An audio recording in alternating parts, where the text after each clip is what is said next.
Chennai super Kings के हेमे में थोड़ी सी अब परेशानियां आएंगी क्योंकि आगे के दोनों मुकाबले काफी टफ हैं और यहां से मुकाबले जीतने पड़ेंगे क्वालिफिकेशन के लिए। और फिर पंजाब किंग्स की टीम थोड़ा धन्यवाद करेगी वहां पर लखनऊ सुपर जायंट्स का कि आपने चेन्नई को हराया और हमारी उम्मीदें जिंदा रखी। गुजरात टाइटंस आरसीबी लगभग तय है कि वो क्वालिफाई कर जाएंगे, लेकिन वो तीसरी और चौथी पोजीशन के लिए Sunrisers Hyderabad, Chennai super Kings और उसके साथ पंजाब किंग्स में गुमसान की जंग है। केकेआर भी कहीं ना कहीं उस पोजीशन के लिए देख रहा है, लेकिन शायद बहुत देर हो चुकी है। लखनऊ सुपर जायंट्स और एमआई का कहानी जो है वो खत्म हो चुकी है। की कहानी या का कहानी है, ऊपर नीचे हो जाते हैं अल्फाज। बात करते हैं आईपीएल की, जिसको लोग इंडियन प्रीमियर लीग कहते हैं, लेकिन मैं कहता हूं इनक्रेडिबल प्रीमियर लीग। मेरे घर के बहुत पास है ये लीग, तो बहुत मोहब्बत रहती है। बीइंग कश्मीरी स्पोर्ट्स जर्नलिस्ट जो है ना, जब आप पाकिस्तान की क्रिकेट को, भारत की क्रिकेट को करते हैं। और कल मैं गूगल एआई से पूछ रहा था कि कोई ऐसा स्पोर्ट्स जर्नलिस्ट बताओ जो इक्वली पाकिस्तान और भारत की क्रिकेट पे बात करता हो। भाई ने, गूगल ने, वो एआई ने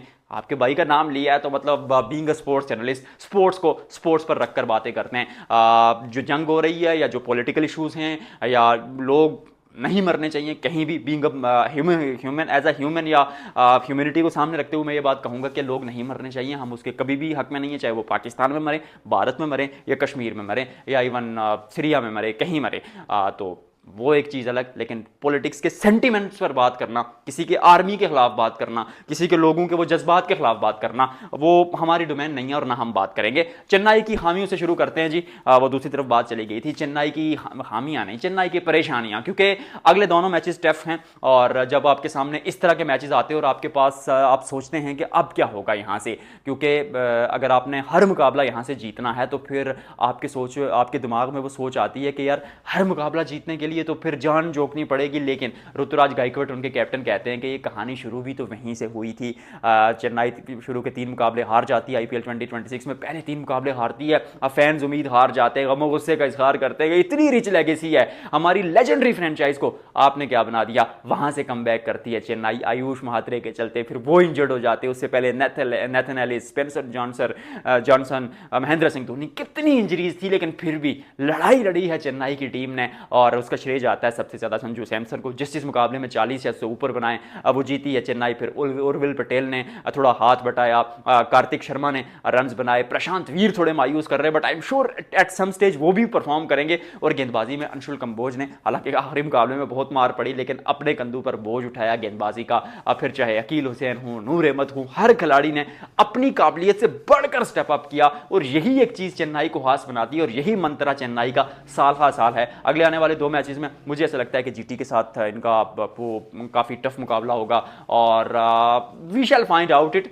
हरा सकती है दोनों मुकाबले अगले, चेन्नई जीत सकती है यानी, लेकिन it will be a tough. और 50-50 में इसको कहूंगा, क्योंकि कप्तान रन्स नहीं बना रहा यार। और चेन्नई का जो सक्सेस का जो एक फार्मूला रहा वो उनका कप्तान रहा है महेंद्र सिंह धोनी। बहुत रन्स भी बनाते थे बल्ले से, वैल्यूएबल रन्स बनाते थे और इन्वॉल्व रहते थे, एनर्जेटिक रहते थे, कलरफुल कैप्टन हैं। जबकि ऋतुराज गायकवाड बिल्कुल डल से मरे मरे से कप्तान हैं। तो वो एक चेन्नई की समस्या है। और बीच में शायद कोई इंडियन गेंदबाज भी नहीं है, इंडियन बल्लेबाज भी नहीं है जो इंडियन टीम के लिए खेला हो, जैसे जड्डू हुआ करते थे या फिर सुरेश रैना हुआ करते थे। तो वो भी एक कमी खल रही है, पर डेवाल्ड ब्रेविस मुझे लगता है संभाल लेंगे। जेमी ओवर्टन भी मौजूद हैं, टीम में गहराई है और मुझे ऐसा लगता है कि अभी भी वो तीसरी और चौथी पोजीशन के लिए लड़ेंगे झगड़ेंगे।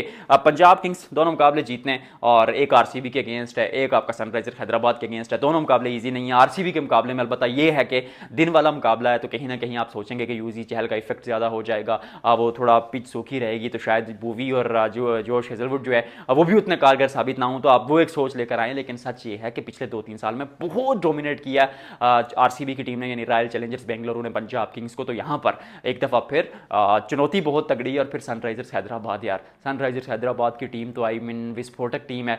वो अब तक क्वालिफाई नहीं कर पाए, लेकिन आप जो आपके साथ उनका मुकाबला है वहां पर आप उनके दिमाग में भी तो यही होगा कि यार पंजाब किंग्स से जीते, क्योंकि उनका भी एक मैच आरसीबी के साथ बाकी है और आरसीबी से सारी टीमें इस वक्त थोड़े खतरे में हैं, क्योंकि टीम इस तरह की है। रॉयल चैंपियंस बेंगलुरु क्वालिफाई कर जाएगी, क्वालिफिकेशन ऑलमोस्ट जीटी और उनकी मेरे नजदीक डन एंड डस्टेड हो चुकी है। यू नेवर नो, जीटी अगले दोनों मुकाबले हार जाए, पर जीटी की टीम ने जिस तरह क्रिकेट खेली है, आरसीबी दोनों मुकाबले हार जाए, कोई भी हार सकता है, पर जीटी की टीम ने जो क्रिकेट खेली है वो एक्स्ट्रा ऑर्डिनरी है।